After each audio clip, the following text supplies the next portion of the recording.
So next presenter, Aitor Landaluce from the Basque Country. He will speak about how to develop a successful project. Aitor, your turn. Good morning, everyone. I am very happy to be here in the second SoMe4Surgery Summit with great speakers. Firstly, I would like to give thanks to Dr. Mayol and to Innovación Clínico team for giving me the opportunity to learn a lot of things with in a very comfortable environment. My subject is how to get a success project. To be honest, I don't know it, and I'm not an expert developing project, but I will try to share you our experiences developing some projects which the only aim that you can avoid to repeat our mistakes.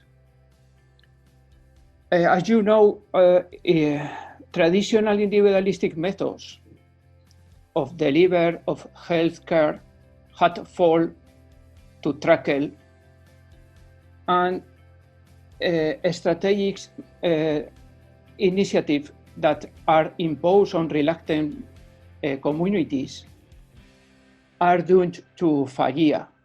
This is the reason why health promotion projects had been emphasis on working in all the levels of the problems to work with them. Okay. In this developing project, there are a very important phrase or term. This is partnerships. This is the characteristics to or a requirement to combine the amount or a significant amount of work with collaborative structure with all the items. From my point of view, the most important things to develop a project is to have a team. But unfortunately, normally, in most cases, we can choose a team. And this is the reason that when you find a team, you can feel like Lucky Luke, because you are very happy with a team, but you need something more to develop a team. This is that the leader has been the most harder worker. And obviously, from time to time, it is recommendable to give some special prizes to the team. And obviously, we need to organize the work equally. It's very, very important to appreciate your work team, to stimulate. And finally, and I think that this is the most important thing, it's very important to recognize when you have been mistaken.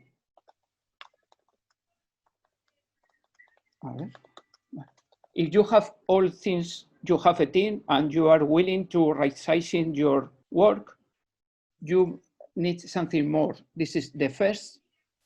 You have to analyze the problem, knowing which is the importance of it. And after that, you have to calculate what resources do you need. And it's very important to wonder about two questions. Is this project necessary, and is this project possible? It's very important in this to be honest, because if you aren't honest, your project will be down. The second is to analyze all the steps of the project, to work with all the items, but right-sizing work according to the needs of the project. And finally, you need to control all the outcomes of your project. And when you detect a problem, it's very important to analyze to all the team. And in this situation, you have to analyze if the problem can solve or if the project has to stop. I believe that it's very important an early stop than a later complete washout. Thank you very much for your attention. If you have any question or any suggestion, I will be willing hearing for you. Thank you very much, Aitor. Any questions from the floor? I have one question for Aitor. Okay, please, Andres. Aitor, thanks so much for your presentation. My question is really clear. How do you get in the Spanish system the people motivate, or how do you get the motivation to get involved in such, in any project? I think that's for me the main problem. I think it's very difficult. I think if you have you are lucky and you have people willing to collaborate with you, you are very lucky. I don't know how to obtain a team without lucky, but if you have people willing to collaborate with you, I think that you have to give them something free. For example, if you have a survey and you can develop some things without them, you can put them in the revision of the team to obtain of them in the next project help. I think that you have to give them something more to obtain their collaboration, because in Spain it's not easy to develop projects because I think that we don't have the idea of developing projects. I think that is not easy. I don't know if Julio, do you know how to activate team, but it's not easy for us.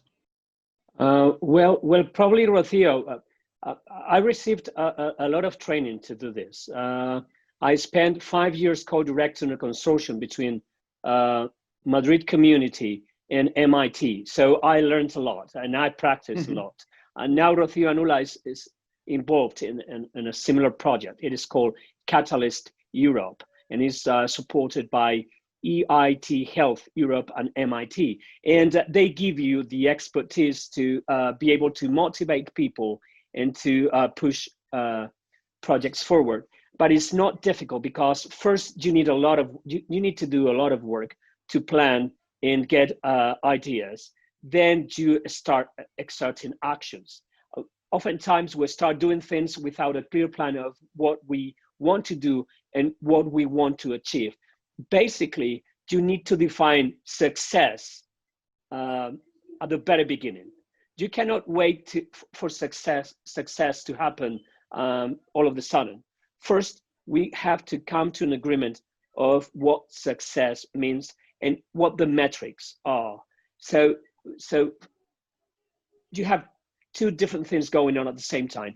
First, trying to share ideas and motivate your followers to pursue success. And secondly, you must define what success is and how you are going to measure it. Yeah. So I agree with Andres that we have two different things to think about. One is when you have a team that have a good motivations to grow. It's easier than when you are creating or trying to maintain a team in our institutions, for example. So maybe it's a little bit different, but as Julio says, the most important thing is to define your needs and define your objectives before. Okay, so thank you very much. We need to move on.